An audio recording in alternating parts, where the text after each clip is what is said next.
नमस्कार, कहानी कमल में आपका स्वागत है। आइए आज सुनते हैं महान साहित्यकार भगवती चरण वर्मा जी की लिखी कहानी। कहानी शुरू करने से पहले एक छोटी सी रिक्वेस्ट है। किसी भी कहानी की आत्मा या फिर सार कह लीजिए, कहानी के अंतिम भाग में ही होता है। अतः कहानी का पूरा आनंद लेने के लिए उसे पूरा अवश्य सुनें और कमेंट करके बताएं यह कहानी आपको कैसी लगी। वीडियो को लाइक करें, चैनल को सब्सक्राइब करना बिल्कुल ना भूलें। तो आइए शुरू करते हैं आज की कहानी, जिसका शीर्षक है तिजारत का नया तरीका।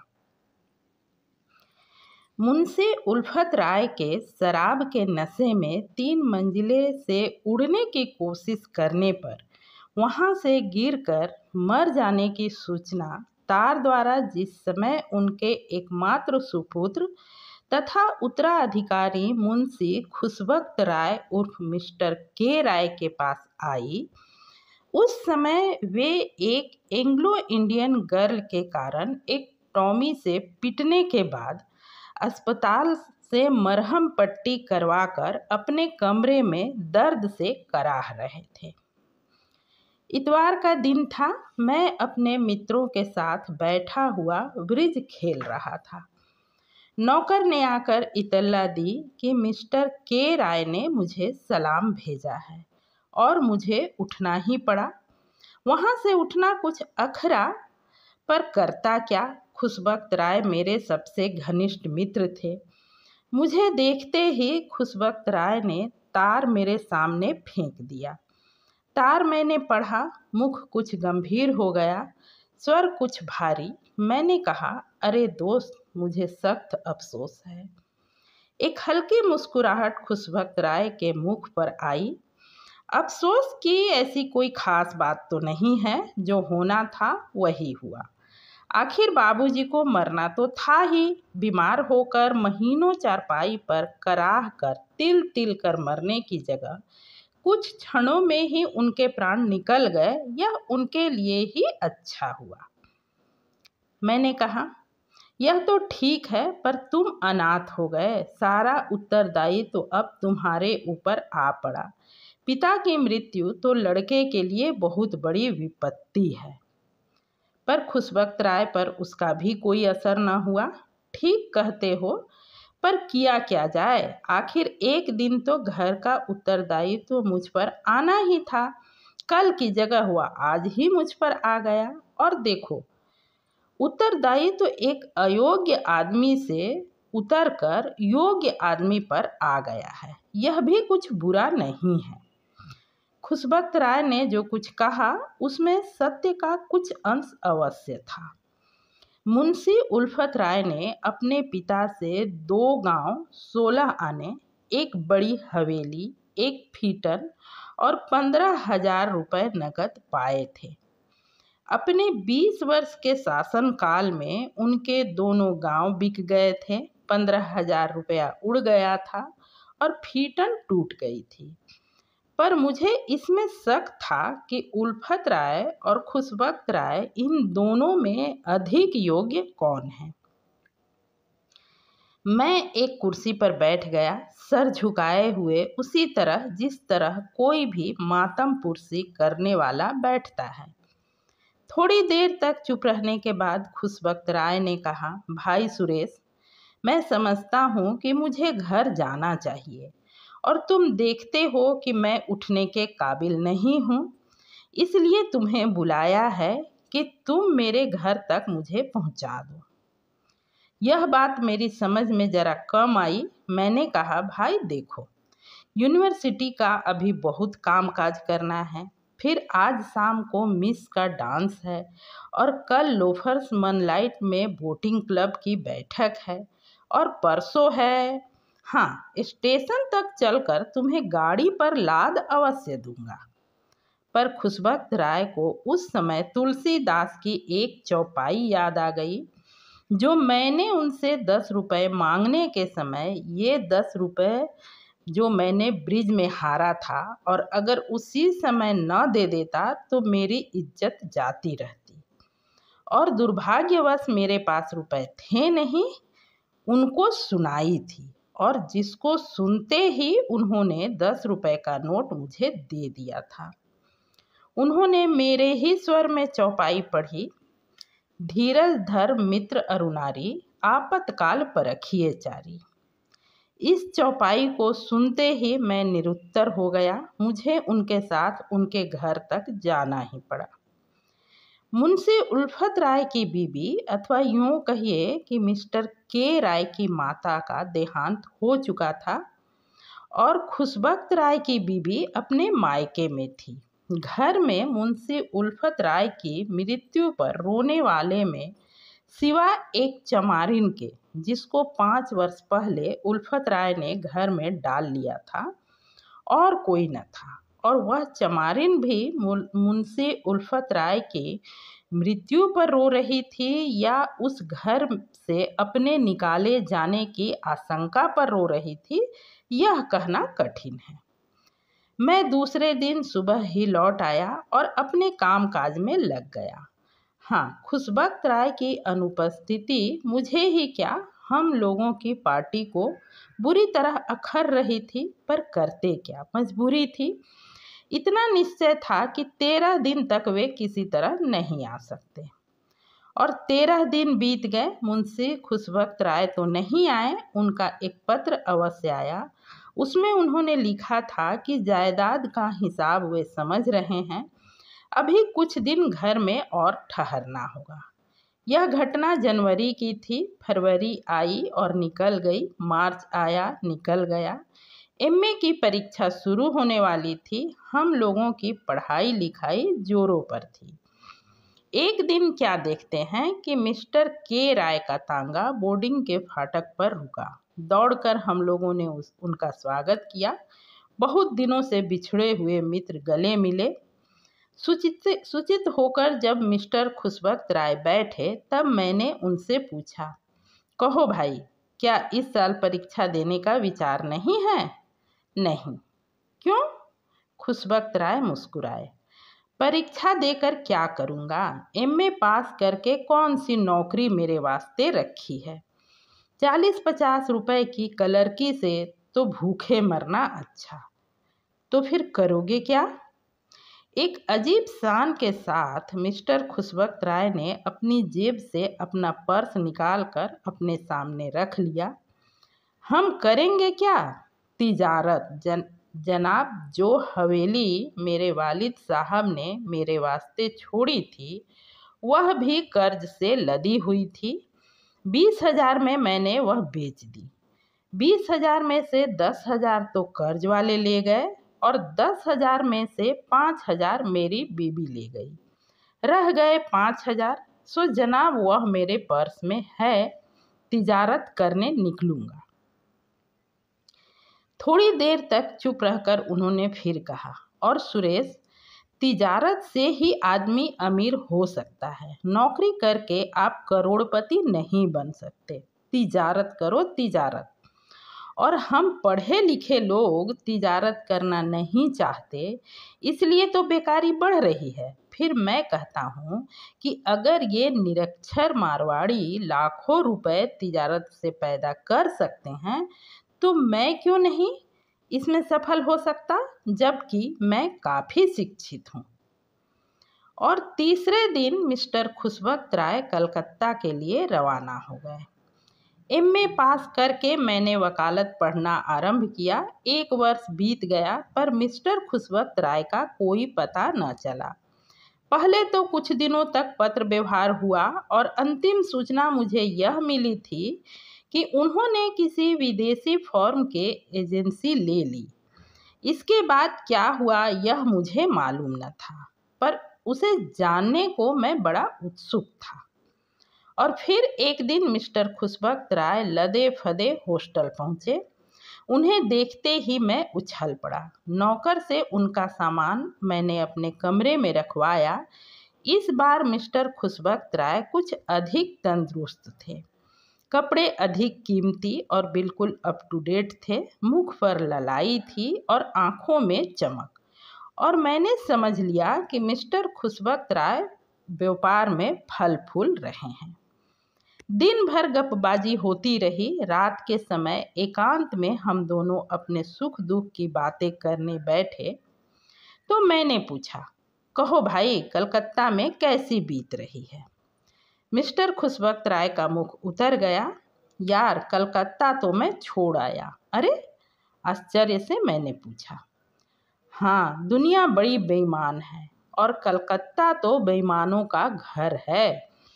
एक आदमी के साझे में एजेंसी ली थी। एजेंसी का काम काज वह देखता था और मैं जरा कलकत्ता की रंगत देखने में लग गया।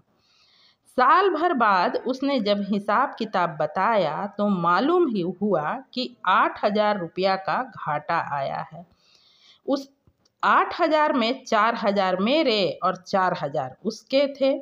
अब वह बोला कि 4,000 और दो तो काम चले, और मेरे पास तो तुम जानते ही हो कि कुल 5,000 रुपये ही थे। यार, यह तो बुरा हुआ, मैंने गंभीर होकर कहा। खुशवक्त राय मुस्कुराए। ऐसा कोई बुरा भी नहीं हुआ। साला बेईमानी कर गया क्योंकि अब वह अकेले उस एजेंसी का मालिक है। लेकिन इससे क्या, मैं यह जान गया हूँ कि दुनिया में किसी पर विश्वास नहीं करना चाहिए। कुछ सीखी ही है। अब जो व्यापार करूँगा उसमें मेरा अनुभव मेरी सहायता करेगा। लेकिन तुम्हारे पास रुपया कहाँ है जो तुम व्यापार करोगे? अपनी मुस्कुराहट दबाते हुए मैंने पूछा। खुशवक्त राय का मुख उतर गया। हाँ यार, यह तो ठीक कहते हो। पर एकाएक मुख खिल उठा। अरे, अभी 1,000 तो है मेरे पास। कोई छोटा काम आरंभ करूँगा, वह बढ़ते बढ़ते बड़ा काम हो जाएगा। फिर यह सोचा गया कि खुशवक्त राय अब कौन सा काम करे। किसी निर्णय पर हम नहीं पहुंच सके। एकाएक खुशवक्त राय कुर्सी से उछल पड़े। आ गया, एक बारगी अच्छा काम समझ में आ गया। क्यों, यूनिवर्सिटी में रेस्तरां क्यों न खोलें? और रेस्तरां खुल गया। बड़ी शान से ओपनिंग सेरेमनी की दावत हुई। गाना बजाना हुआ और बड़े जलसे रहे। महीने भर के अंदर ही रेस्तरां चल निकला। मैंने वकालत पास की और अपने घर चला गया। मिस्टर खुशवक्त राय रेस्तरां जोरों के साथ चल रहा था और मुझे प्रसन्नता यह थी कि साल भर के अंदर ही वे अपने काम में सफल हुए। पर कन्वोकेशन के समय जब मैं आया तब अचानक एक अजीब दृश्य देखने को मिला। मिस्टर खुशवक्त राय के रेस्तरां के सामने भीड़ लगी थी। भीतर मिस्टर खुशवक्त राय उदास बैठे थे और उनको घेरे खड़े थे 5-6 आदमी। वहीं वह अकाउंट बुक के साथ बाहर एक आदमी डुगी बजा रहा था और भीतर 2 नौकर दुकान का सामान हटा रहे थे। मुझे देखते ही मिस्टर खुशवक्त राय की जान में जान आई। तपाक के साथ उठे और मुझे उन्होंने कुर्सी पर बिठाया। मैंने पूछा, यह क्या है? मिस्टर खुशवक्त राय का स्वर दृढ़ हो गया। है क्या? वे लोग सब के सब बेईमान। इतना कहा कि भाई अपना हिसाब किताब ठीक बनाओ, लेकिन मानते ही नहीं। दूना और चौगुना तो हिसाब बनाए हुए हैं और मेरा रुपया उधार में फंसा है। भला बताओ, मैं दूं तो कहाँ से? अब आए हैं दुकान नीलाम करवाने। ले जाएं, क्या लेंगे? कुछ चीनी के, कुछ टीन के बर्तन, यही ना? और चलो, तुम अच्छे आ गए। मैं तो यहाँ से जाने ही वाला था। यह दुकान है, सो लो। क्रेडिट बुक है, सो लो और भुगतो बाबा, मैं बाज आया। और यह कहते हुए उन्होंने शान से अपना हैट लगाया और मेरा हाथ पकड़े हुए दुकान से बाहर आ गए। मैं उनके घर गया। वहाँ बैठकर मैंने उनसे बातें की। अपनी सारी कथा आदि से अंत तक उन्होंने मुझे सुना डाली। किस प्रकार यूनिवर्सिटी के लड़कों ने उनको दाम नहीं दिए, किस प्रकार उन्होंने मुरौवत में रुपए का तगाजा नहीं किए, किस प्रकार उन पर मुकदमे चले, किस प्रकार उन पर डिग्रियां हुई और किस प्रकार उनकी दुकान कुर्क हुई। अब क्या करोगे? मैंने पूछा। कुछ सोचकर उन्होंने कहा, अब की बार ऐसा व्यापार करूँगा जिसमें मुझे घाटा हो ही नहीं सकता। ऐसा कौन सा व्यापार है, यह न पूछो। बस इतना जानना काफ़ी है कि व्यापार करूँगा, नौकरी नहीं। और व्यापार करने के लिए रुपया? अरे हाँ, ये तो मैं भूल ही गया। मिस्टर खुशबख्त राय कुछ विचलित हुए, पर शीघ्र ही वे सुव्यवस्थित होकर बोले, दोस्त, 100 रुपया तो मेरे पास है, 400 रुपया और चाहिए। अगर तुम उधार दे सको तो मैं 3 महीने के अंदर ही तुम्हें लौटा दूंगा। मैं मुस्कुराया। खुशबख्त राय के कंधे पर हाथ रखते हुए मैंने कहा, यार, रुपया वापस करने की तो बात छोड़ो, क्योंकि हम दोनों के बीच कभी वापस करने का अवसर नहीं रहा है। हाँ, 400 रुपये मैं तुम्हें अवश्य दे सकता हूँ, एक शर्त पर कि फिर तुम आगे मुझसे कुछ और ना मांगोगे। मेरी बात खुशबख्त राय को कुछ बुरी लगी। उनका मुख तमतमा उठा। सुरेश, तुम बड़े कमीने आदमी हो। तुम्हारे 400 की जगह मैं तुम्हें 4000 रुपया वापस करूँगा, समझे? किसी तरह मैंने खुशबख्त राय को शांत किया। 400 रुपये मैंने उन्हें दे दिए। कचहरी से लौटते समय मैंने अपनी कार सराफे में बढ़ा दी। मेरी बीबी जिद पकड़ गई थी कि अपनी कमाई से एक गहना मैं उन्हें बनवा दूं। और वहाँ मैंने देखा कि एक दुकान पर भीड़ जमा है। एक अप टू डेट जेंटलमैन को पकड़े हुए 4-5 आदमी बैठे हैं और बीच बीच में लोग उस जेंटलमैन को एक आध धप भी रख दे रहे हैं। मैंने कार रोक दी और पूछा, क्या है? एक आदमी बोला, वकील साहब जाली सिक्के चला रहा है। पुलिस में खबर तो भिजवा दी है, लेकिन पुलिस के आने तक इनकी थोड़ी सी मरम्मत हम ही लोग कर रहे हैं। मेरे आश्चर्य का ठिकाना न रहा जब मैंने देखा कि जो सज्जन पीट रहे थे वे मेरे सबसे घनिष्ठ मित्र मिस्टर खुशबख्त राय ही थे। मैं कार से उतर पड़ा। खुशबख्त राय मुझे देखते ही उछल पड़े। एक झटके में उन्होंने अपने को 4-5 लोगों से छुड़ा लिया। तन कर वे खड़े हो गए। उन्होंने कहा, मिस्टर सुरेश, आप हैं? देखिए, ये लोग एक शरीफ परदेसी की इज्जत बिगाड़ रहे हैं। एक तो मेरे रुपयों को जाली कहकर छीन लिया और ऊपर से मुझे मार रहे हैं। दुकान वाले ने मुझसे कहा, वकील साहब, देखिए ये जाली रुपए हैं या नहीं। यह कहकर उसने 200 रुपये मेरे सामने रख दिए। खुशबख्त राय गरज उठे, ये रुपए मेरे नहीं हैं। खुद जाली रुपए बनाता है और मेरे रुपए दुकान में रख कर कहता है कि मैं जाली रुपए दिए हैं।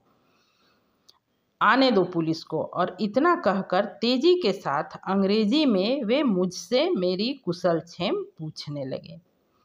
दुकान वाला घबराया। मैंने भी अब मौका देखकर कहा, अच्छा, अब क्या है? पुलिस को बुलाना बेकार है, तुम दोनों ही फंसोगे। दुकान वाले ने सकपकाते हुए कहा, तो वकील साहब, अब आप ही बतलाइए क्या हो क्या? तुम उनके रुपए उनको दे दो और वे चले जाएंगे। काफ़ी कहा सुनी के बाद खुशबख्त राय अपने जाली रुपए लेकर वहाँ से हटे। कार पर उन्हें बिठलाकर मैं अपने घर पर लाया।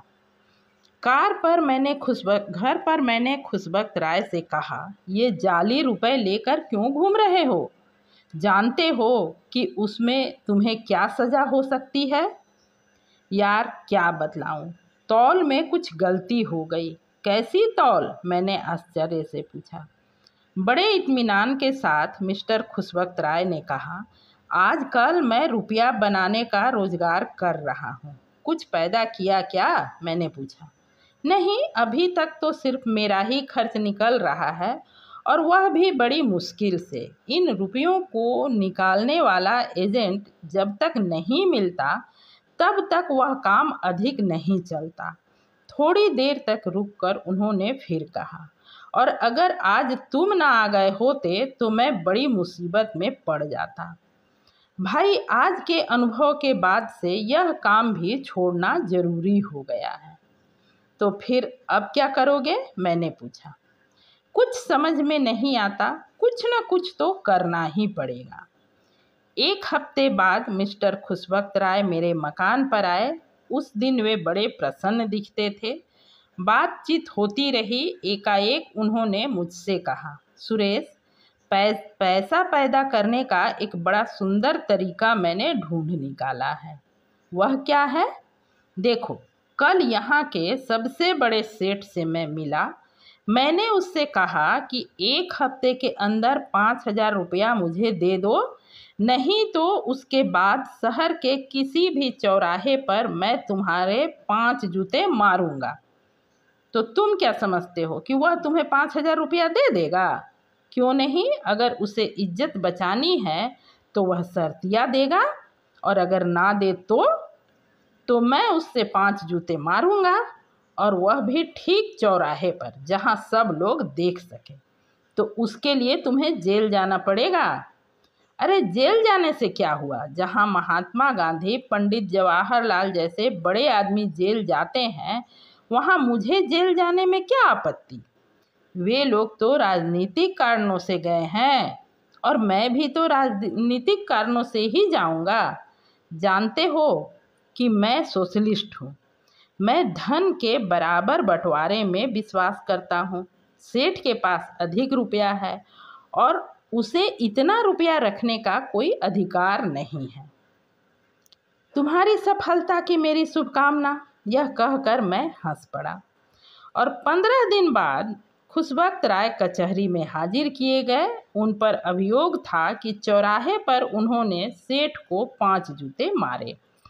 अपने सबसे घनिष्ठ मित्र की पैरवी मुझे ही करनी पड़ी। अदालत में मिस्टर के राय ने सोशलिज्म पर एक लंबा चौड़ा व्याख्यान दिया, और मजिस्ट्रेट ने उनकी प्रतिभा से प्रभावित होकर उन्हें 6 महीने के लिए सरकारी मेहमान बना लिया।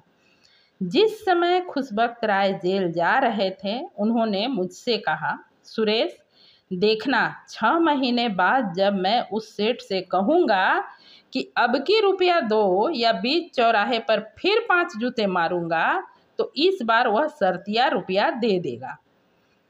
समझ और देखो, पत्रों में मेरा बयान प्रकाशित करवा देना। 3 महीने बीत चुके हैं और 3 महीने बाद मिस्टर खुशवक्त राय जेल से बाहर आएंगे। मैं उनकी प्रतीक्षा कर रहा हूँ। देखूं कि इस बार उनको सफलता मिलती है या नहीं। यदि उनको सफलता मिल गई तो दुनिया को रुपया पैदा करने का एक बहुत ही नया और सरल उपाय मालूम हो जाएगा। समाप्त। कहानी पसंद आई हो तो कमेंट करके बताएं। चैनल को सब्सक्राइब करना बिल्कुल ना भूलें।